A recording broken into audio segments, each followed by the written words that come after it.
Genesis chapter 37, verse around 18 to 36.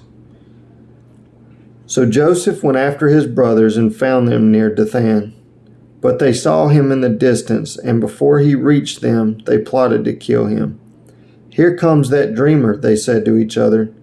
"Come now, let's kill him and throw him into one of these cisterns, and say that a ferocious animal devoured him. Then we'll see what comes of his dreams." When Reuben heard this, he tried to rescue him from their hands. "Let's not take his life," he said. "Don't shed any blood. Throw him into the cistern here in the desert, but don't lay a hand on him." Reuben said this to rescue him from them and take him back to his father. So when Joseph came to his brothers, they stripped him of his robe, the richly ornamented robe he was wearing, and they took him and threw him into the cistern. Now the cistern was empty, there was no water in it. As they sat down to eat their meal, they looked up and saw a caravan of Ishmaelites coming from Gilead. Their camels were loaded with spices, balm, and myrrh, and they were on their way to take them down to Egypt. Judah said to his brother, "What will we gain if we kill our brother and cover up his blood? Come, let us sell him to the Ishmaelites and not lay our hands on him. After all, he is our brother, our own flesh and blood." His brothers agreed. So when the Midianite merchants came by, his brothers pulled Joseph up out of the cistern and sold him for 20 shekels of silver to the Ishmaelites, who took him to Egypt. When Reuben returned to the cistern and saw that Joseph was not there, he tore his clothes.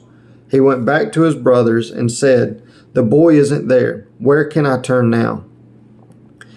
Then they got Joseph's robe, slaughtered a goat, and dipped the robe in the blood. They took the ornamented robe back to their father and said, "We found this. Examine it to see whether it is your son's robe." He recognized it and said, "It is my son's robe. Some ferocious animal has devoured him. Joseph has surely been torn to pieces." Then Jacob tore his clothes, put on a sackcloth, and mourned for his son many days. All his sons and daughters came to comfort him, but he refused to be comforted. "No," he said, "in mourning will I go down to the grave to my son."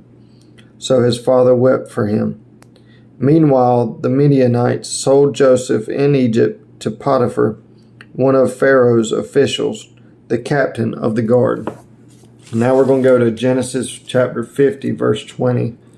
There's a whole lot more to this story, but this was part of the devotion for Used for Good. But Joseph said to them, "Don't be afraid. I am in the place of God. You intended to harm me, but God intended it for good, to accomplish what is now being done, the saving of many lives." God had Joseph go through all this stuff, slavery, pain, defeat, for him to be exactly where God wanted him, to rule and save people in Egypt. And sometimes we've just got to step back and trust him and see where things go. It's not easy at all.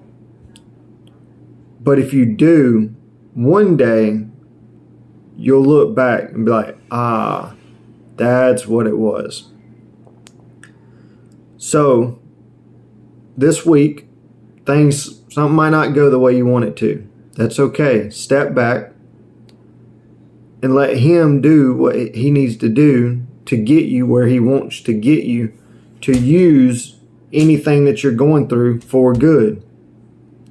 Everything he has planned for you is for good, but you have to allow him to be able to do the work in your life. You've got to get out of the way.